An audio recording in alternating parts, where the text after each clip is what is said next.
there is a big focus on all these properly done, replicated, massively important trials at a plot scale. And they are great, for sure. I mean, if you want to test a new variety or whatever. But I'll tell you what, some of the stuff we've been getting out of this on-farm research with none of that rigour that you'd normally expect, but getting good information is quite astounding. And if you go into your book, I've actually put, but there's a whole thing there. This is a draft thing that we've just finished. We just finished a contract, well, I'm still finishing the contract with New South Wales DPI to evaluate 10 of their variety trials on a farm scale basis rather than little tiny plots across the whole of New South Wales. And the results we've been getting has just been amazing. I'll go through, I'm not going to go through that example because I've printed it out for you, but I'll show you how we got to some of those points. And I think that precision ag is going to increase the value of trial data where you don't have to have small plot trials to get any information. And I guess what I'm saying, the key thing here is getting value for your effort. And we're seeing a lot of people doing trials very poorly. And it's really just a waste of their time. Why are they bothering putting trials in if you're not doing it properly, therefore you're not getting any information out of it? Like, it's a bit like effort in equals sort of value out, I guess. But I can show you how simple things are. Lucky this guy's not here, but can you tell me what's wrong with this trial? So these got 1, 2, 3, 4 plots. I only just finished this the other day. It's a yield map from last year. What can you see in that yield map with those four plots? Different sizes. Yeah, different sizes. That's not. We can manage that. Sorry, the plots are different treatments. Different treatments. Yeah. Underlying soil variability there. There's a massive underlying soil variability. So plot number 1, which hopefully is his fantastic new product, is going to yield us massively well, isn't it? It's in the right part of the paddock. It's singing, So yeah, plot number 1, it really yielded. Now, as a purchaser of that product, would you be confident in the results coming from that trial? Not really.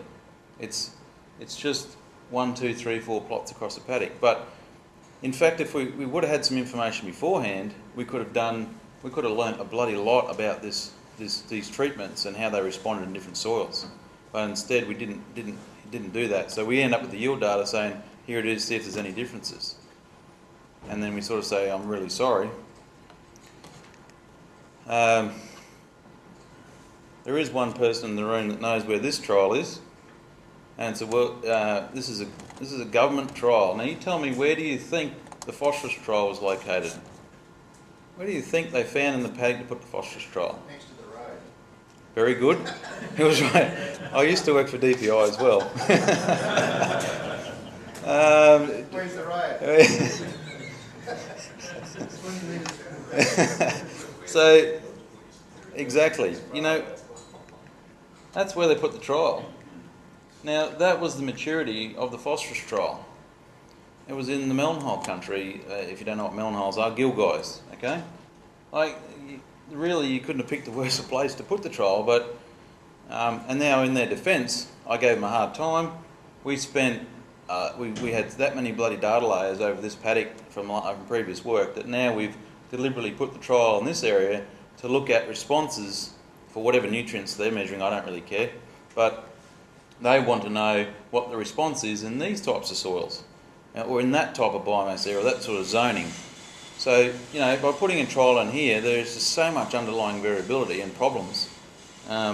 It's of absolutely no value, the results, I don't think.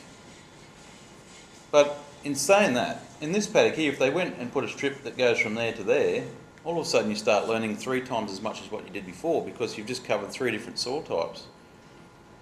Fair enough, fair comment?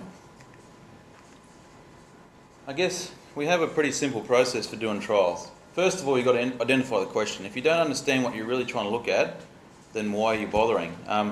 We got some very good friends of ours around Griffith that we do a lot of work with, a lot of farmers, really good guys. I first met them and they had trials that covered a whole paddock, like a 300-400 acre paddock, with about 50 different treatments of molybdenum and copper, and molybdenum minus copper, and then phosphorus and molybdenum. And they had 50 million combinations of bloody everything. But in the end, the only treatment that actually had any response was 0. So, the massive amount of effort these guys put into their trials was just sort of super way over the top. Let's cut it back a bit, boys. What's your question? What are you trying to answer? First of all, let's zone it up. Let's have a look at where the productivity zones are. Keep it simple. 2 treatments, absolute max. These guys had 8, 10 plus treatments and then replicates of those treatments, thinking that was the perfect way to do a trial. They learned absolutely nothing from doing that, except that 0 phosphate was the best way to go, which is not real handy. Do a coverage map of your applications.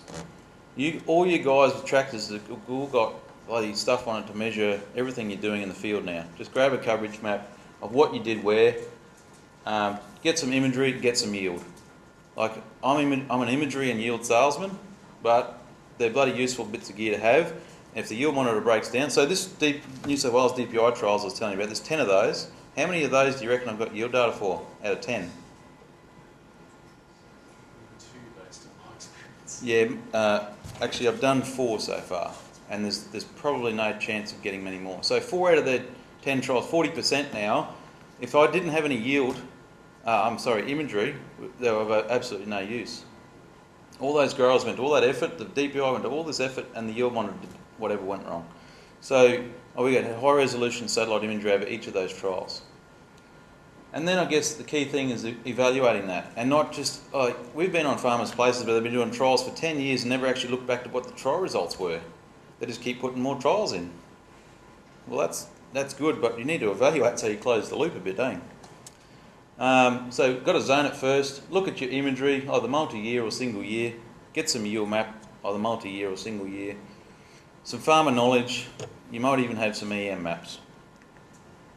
So that's just creating zones. There's a coverage map, right? This is a trial I'm going to show you from Griffith. So where they did 300 different treatments and 55,000 replications, in the end I said, why don't you put chicken manure on? And they said, shit, that's a good idea.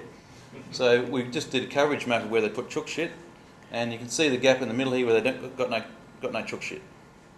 It's pretty simple. That's all you had to do. There's the satellite imagery in crop.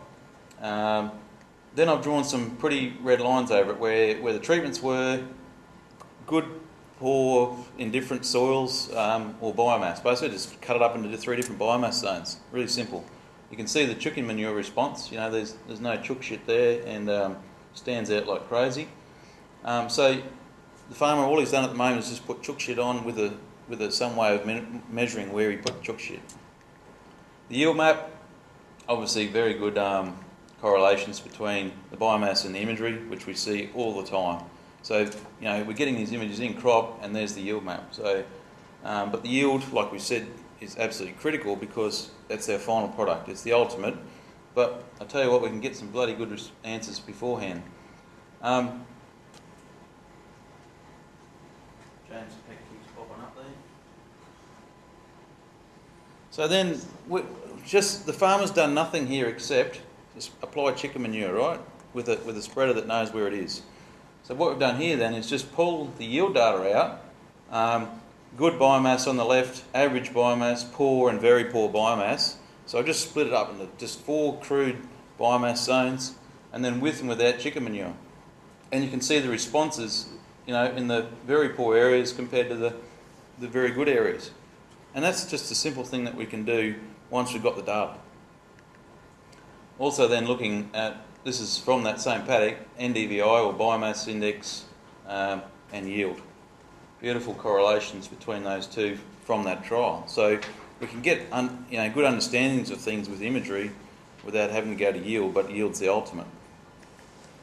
So I've got up there in blue all the things that you need to do as a grower or as an agronomist, and we can do the rest. And that's a pretty crude sales plug. But I think if you keep going just putting trials in for the sake of putting trials in and not doing it properly, then you're going to get the same result. You're going to get a really crappy outcome.